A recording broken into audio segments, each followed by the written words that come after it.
Eu só me pergunto sobre o sentido daquilo que faço, porque eu tenho noção de que eu não tenho todo o tempo do mundo para, deixando de fazer aquilo, fazer outra coisa que dê certo. Claro. Certo? Certo. Se eu imaginasse que eu tenho todo o tempo do mundo, eu poderia me reinventar várias vezes. Mas eu tenho uma finitude. Né? Quando a gente ouve, né, Nelson Cavaquinho cantar "Sei que estou nos últimos degraus da vida, meu amor". Esta ideia, sei que estou, há momentos em que ela vem à tona. Quando a gente sobrevive, né, a um acidente, quando a gente encontra a saída de uma agonia, a pergunta vem. E evidentemente que, como nós vivemos uma sociedade ruidosa, em que a tecnologia ela não admite que você pare para pensar, e aí te dou um exemplo concreto.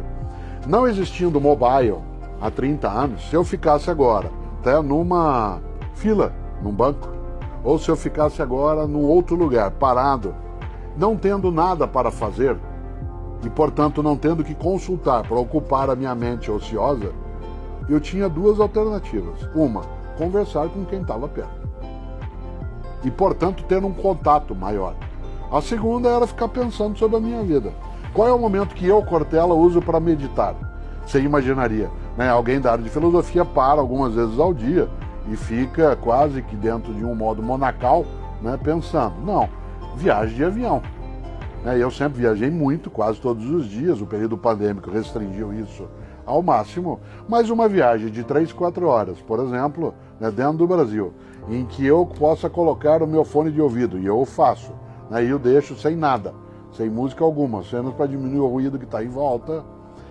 Claro que essas questões elas vêm, né? A grande pergunta da filosofia, e eu tenho até um curso chamado Filosofia e Nós com isso, que começa, um curso digital, que começa com essa, a grande questão da filosofia ela é de uma abstração que o teu achismo ele vai multiplicar. Por que que existe alguma coisa e não nada? A ciência, a arte, a filosofia, a religião tentam responder essa questão.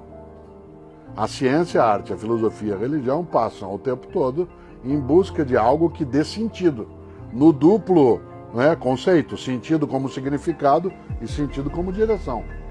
Então, quando se pergunta de modo brincalhão, como fez Monty Python, né, qual é o sentido da vida, evidentemente que você pode chegar à conclusão do Jean-Paul Sartre e dizer nenhum. A vida ela é apenas, né, contemplativa. Isso, ou como lembraria Fernando Pessoa, o homem é um cadáver adiado. Né? Ou se a gente olha, né, o que disse, né, o pensamento mais forte, né, no campo da literatura, né, dentro do Guimarães Rosa, quando lá no Grande Sertão, Veredas, Reobaldo várias vezes diz: viver é muito perigoso, viver é muito perigoso, mas tem um momento que é muito marcante. Numa das vezes Reobaldo diz: viver é muito perigoso, sempre acaba em morte. Ora, esta ideia que nos leva a imaginar a obviedade de um lado e o espanto do outro, Jonathan Swift dizia, né, qual é a lógica de, num funeral, pessoas tecerem palavras de espanto por aquele mortal estar morto? Ora, esta ideia da nossa mortandade, ela nos leva a perguntar qual é o sentido. Há pessoas que passam a vida sem construir uma razão e há outras que, ao encontrá-lo, seguem. E eu sempre digo que com a morte a gente não se conforma, a gente se conforta. A gente se conforta. Isto é, uma das características da brasilidade que eu acho muito exuberante é nós sermos capazes de brincar, inclusive, com o trágico. E não é desrespeitoso brincar com o trágico, a menos que ele seja ofensivo. Mas quando o trágico carrega dentro de si uma possibilidade de depuração, de catarse, o humor pode fazer isso.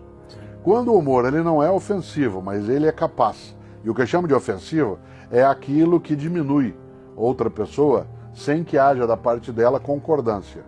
A Cláudia, com quem eu sou casado, é gestora de teatro há décadas e ela brinca, e é sério. Ela diz: o teatro é uma mentira combinada. Né? Quem lá está sabe, né, que aquilo tem uma ficção forte. Claro. Quem lá vai sabe disso. Quem no palco está, também o sabe. Eu, nas vezes que vi você contando histórias, eu também sou contador de histórias, porque sou professor. Sim, acho né? incrível, inclusive. Não é que eu identifico naquilo que você fala o que é ficção e o que não é.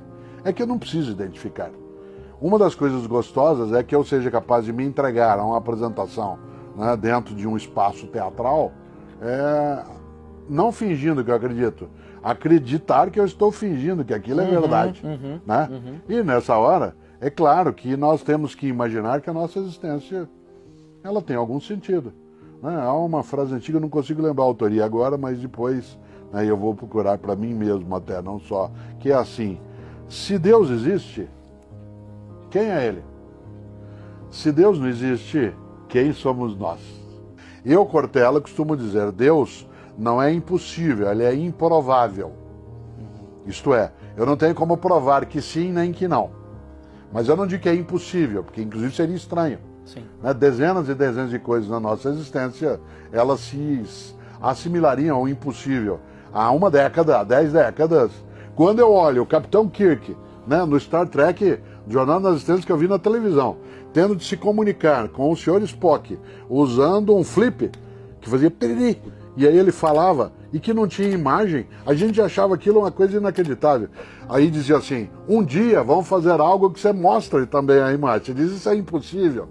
Não é. Isso era improvável. Isso era improvável. A nossa vida na Terra ela é improvável também, né? Ela é uma junção de casualidades magníficas. Ela é improvável. Ela é improvável, mas ela não é impossível. Ela não é Por que eu tanto digo que a gente isso? tá aqui. Porque a religião, a arte, né, a filosofia, a ciência tentam lidar com qual é o sentido de algo que não está pronto na nossa frente.